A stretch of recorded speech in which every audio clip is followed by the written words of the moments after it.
এখন আমাদের সালাত হয় কিনা একটু লক্ষ্য করেন, খেয়াল করে শোনেন। রাসূলুল্লাহ সাল্লাল্লাহু আলাইহি ওয়াসাল্লাম সালাতে দাঁড়িয়ে নিয়ত করতেন। সালাতে দাঁড়িয়ে নিয়ত করা আর নিয়ত বলা এর মধ্যে পার্থক্য। আমরা এখন নিয়ত করি না নিয়ত বলি কোনটা? আমরা যে সালাতে দাঁড়ায় নিয়ত বলি না নিয়ত করি, কোনটা করি আমরা? হ্যাঁ, নিয়ত করি না নিয়ত বলেন কোনটা? নিয়ত করতে হয়, নিয়ত বলতে হয় না। নিয়ত বলা হলো জিহ্বা দ্বারা, ঠোঁট দ্বারা, এটা হলো বলা। আর করাটা হলো অন্তর দিয়ে, দেল দিয়ে, এটা হলো নিয়ত করা।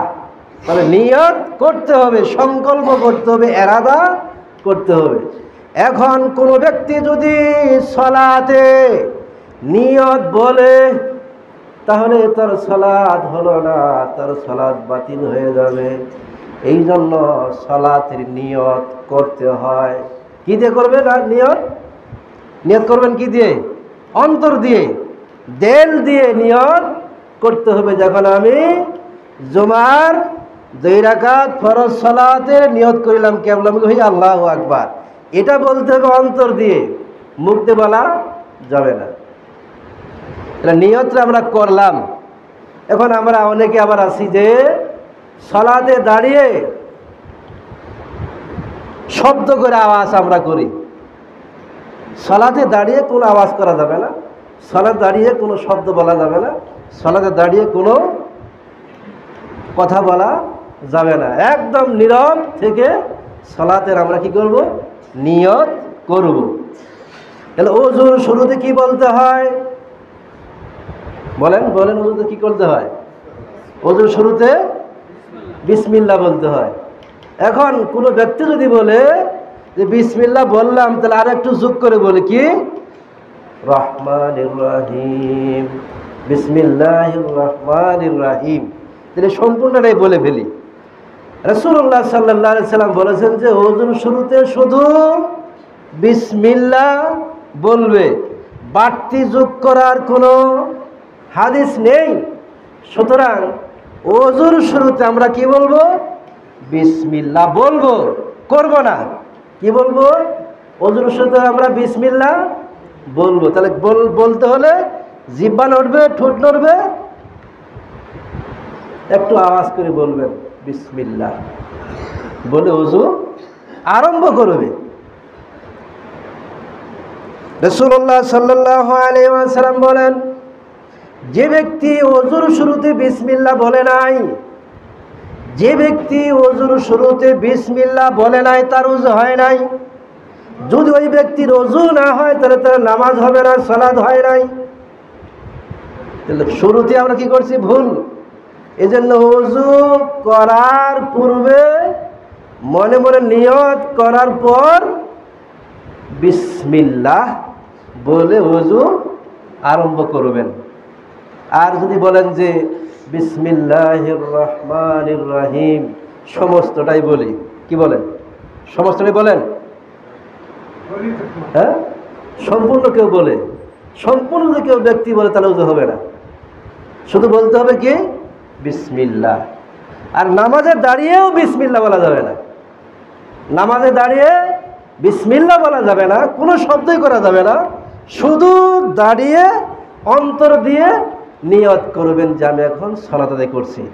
কখন? জোহরের, না আসরের, না মাগরিবের, না ফরজ, না সুন্নত, এটা মনে মনে নিয়ত করে তাকবীর দিয়ে হাত বেঁধে বাঁধবেন।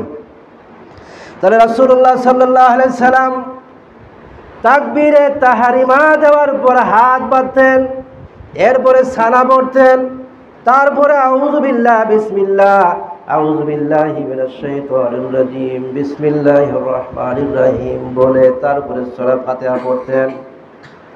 সূরা ফাতিহা শেষ হলে তারপরে বলতেন আমিন।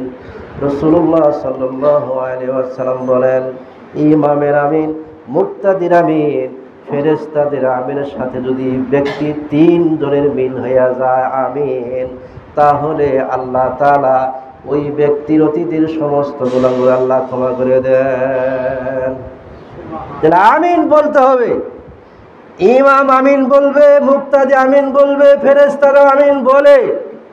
এই 3 জন দুজনের যদি আমিন মিলিত হয়ে যায় তাহলে অতীতের সমস্ত গুনাহগুলো আল্লাহ ক্ষমা করে দেন। তাহলে আমরা তো আমিন একসাথে হয় না, ইমামের সাথে হয় না, ইমামের আগে আমিন আপনারা শুরু করেন। গায়রিল মাগযুবি আলাইহিম ওয়ালাদ-দাল্লিন কোয়া শেষ, ইমাম যে আমিন বলা আরম্ভ করবে, ইমাম আমিন বলা আরম্ভ করার পূর্বে আপনারা আমিন শুরু করে দেন। তাহলে কি হলো? তাহলে ইমামের সাথে সাথে আমিন বলতে হবে, আগেও যাওয়া যাবে না, পরেও যাওয়া যাবে না, তাহলে আপনার গুনাহ ক্ষমা হবে না। এই জন্য ইমামের আমিন, মুক্তাদির আমিন, ফেরেশতাদের আমিন, এই তিন ব্যক্তির সাথে আমিন মিল হতে হবে, আগেও হবে না, পরেও বলা যাবে না। তাহলে ইমাম যখন আমিন শুরু করবে তখন আমিন কি করতে হবে? মুক্তাদির আমিন শুরু করতে হবে। এখন ইমাম আমিন শুরুই করে নাই, এখন আপনারা আগে আমিন শুরু করে দিয়েছেন, মানে দলিন বলা শেষ না হইতে হইতেই মুক্তাদিরা রেডি হয়ে আছে আমিন কখন বলবে। কিন্তু খেয়াল করতে হবে যে ইমাম কখন আমিন শুরু করবে, তখনই সাথে সাথে আপনার আমিন শুরু করতে হবে। এরপরে যখন রুকুতে যাবে, রুকুতে যাওয়ার পরে কি বলতে হয়? সুবহানা রাব্বিয়াল আযীম। 3 বার, 4 বার, 5 বার, 7 বার, 9 বার যা পড়তে পারেন পড়েন। কিন্তু এমন মুক্তাদি আছে আপনাদের মধ্যে, রুকুতে গিয়ে সুবহানা রাব্বিয়াল আযীম একবার বলতেও পারে না, আবার ফট করে খাড়া হয়ে যায়।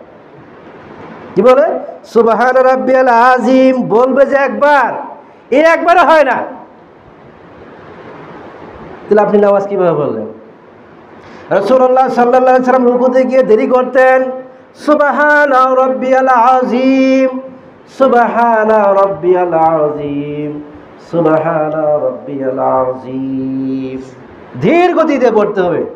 কেউ ঘুমায়েন না, এটা তো ঘুমানোর জায়গা, ওই একজন ঘুমাচ্ছে।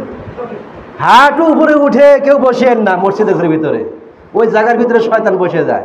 হাঁটু পেরে বলেন, হাঁটু কেড়ে বসেন, এই যে আপনি বসছেন এভাবে বসে চলবে না, ওই আর একজন বসে হাঁটু ফেলাই বসেন। কেউ হাঁটু উপরে দিয়ে নিতম্বের উপরে বসে হাঁটু খাড়া করে দিয়ে কেউ বসবেন না মসজিদের ভিতরে, আল্লাহর রাস্তে এই বসা নিষেধ।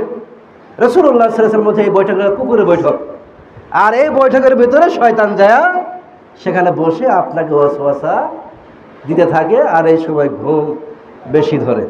এই জন্য এইভাবে বসতেও নিষেধ করা হয়েছে। সুতরাং তাহলে সুবহানা রাব্বিয়াল আযীম কয়বার পড়বেন?